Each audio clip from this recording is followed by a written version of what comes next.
In what can only be described as one of the most obvious transfers in recent memory, Arsenal are getting closer to signing Declan Rice.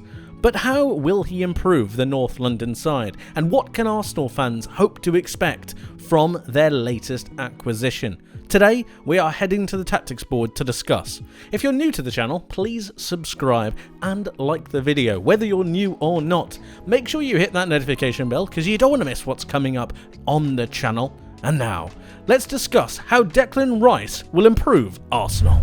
And here he is, Declan Rice, in this Arsenal side. I've got him set up in this 4-3-3 formation, and we're going to be going through it. So, let's talk about what the main attributes of Declan Rice are. Well, we know that he's extremely good off the ball. We know that he's good at covering ground, he reads the game extremely well, and then you have his physical attributes. He's tall, he's able to win a header, he's also able to get his body in between man and ball, and it means that he's extremely good at both winning possession but also being able to recycle it round. And for that reason, I've got him in this central defensive midfield position, the same position that Partey was playing. And when you look at the way that Declan Rice really plays and really goes forwards, I think he's got the passing also to be able to break some lines.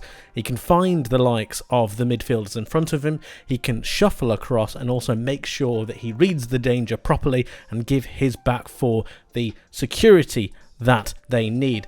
If we adapt this to the way that Arsenal have been playing most recently in the most recent season and then go forwards into next season, what could we see? Well, I think, much like Thomas Partey did, I think you're going to see Rice come across, and that allows the left back in Zekko to come into midfield. This will create a box midfield between the two central attacking midfielders, the two central defensive midfielders in Zekko and in Rice, and that means that they have just better control over the football. It means that they have possession to be able to go forwards, and they have a dominating foothold in the way that the ball is dictated around the pitch. It will look something like this. Here we have Declan Rice next to Zekko, the back three as they are now, with the right back on this side, centre back and centre back coming across, and of course you have the left back going into midfield. Just ahead of them you have the two central attacking midfielders. This could be the likes of Odegaard, it could be Vieira, it could be any number of players. Smith Rowe could be playing in this position, but what I wanted to highlight here was because Declan Rice is next to another player, it means that the ball is able to recycle. He's not the only one that needs to do it. And when we think about the way that Arsenal like to go forwards, Odegaard typically plays this position, and when Arsenal need to switch the play and when they need to go round, it's generally Odegaard that drops into these pockets of space to be able to switch the ball over to the other side.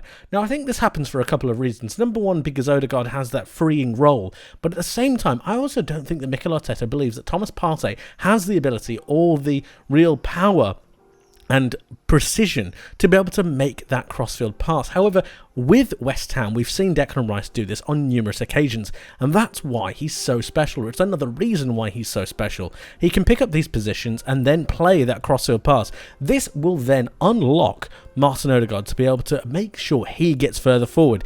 Not only does it get him further up the pitch, but it also drags opposition defenders back with him. Odegaard is a known quantity now. There are no more question marks over how good he could be, which means that he's going to be heavily marked. And it also means that he can't be dropping so deep to be able to pick up the ball for this Arsenal side. So Declan Rice is going to need to do a lot of the switching of the play so that Arsenal can transition to another side of the pitch so easily.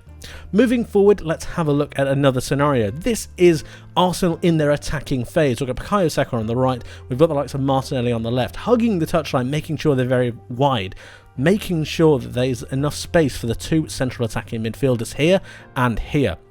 When this happens, I think because of Declan Rice's mobility and his ability to really go and move through the gears, cover the space, I think you've got the ability to allow Zekko to come from this central midfield position and just move up a little bit. He will then become almost a second pivot, if you will. Declan Rice will be a little bit further deep, meaning that he's next to this back three, and then he is a second lying midfielder to be able to rotate the ball round. It allows Saka and Martinelli to maintain their width, but at the same time it also puts Zinchenko a little bit further forwards. Zinchenko doesn't necessarily need to worry about his defensive capabilities because of how good Declan Rice is with covering ground. And at the same time, you're allowing Zinchenko to play a couple more passes, which again, unlocks the likes of a Martin Odegaard and whichever other central attacking midfielder you have. It just means that there's a better way of going forwards. There's more dynamism, there are more layers to this Arsenal side now. But if you weren't thinking of getting rid of Thomas Partey and you wanted to keep him in the side because perhaps you're playing a side that you believe could keep the ball more than Arsenal, i.e. a Man City, this is what you could have. Here we have Declan Rice and Thomas Partey next to each other. Now I've got two highlighted scenarios and areas here. This is an area that Declan Rice will be dictating and holding. He could be on the other side and Thomas Partey could swap with him, but really when we're looking at it, it's the amount of space that both of these players can cover.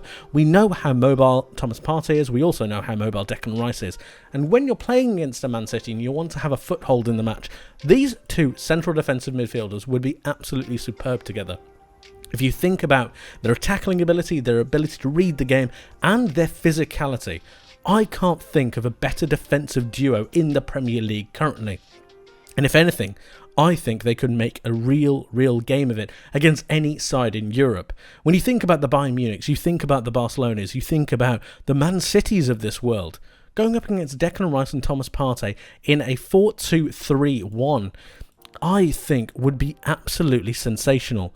It would be so difficult to get through them, and then you've also got the unlocking capabilities of the two wingers and the central attacking midfielder in Martin Odegaard. This is just a different way that Arsenal could play, and it's unlocked because of the defensive capabilities of Declan Rice with the likes of Thomas Partey. Not everything can be on Partey, and that's why Rice is so crucial to the way that Arsenal want to play and the way they want to go forwards. And these are just a couple of scenarios that really show what Rice could give them. The unlocking of the central attacking midfielders, the ability to play passes over the lines, the ability to cross-field pass to a different level is something that could really unlock and shape this Arsenal attack going forwards. And not to mention, they wouldn't be too bad at defending either. Let me know how you would use Declan Rice in your Arsenal side. I would love to hear from you.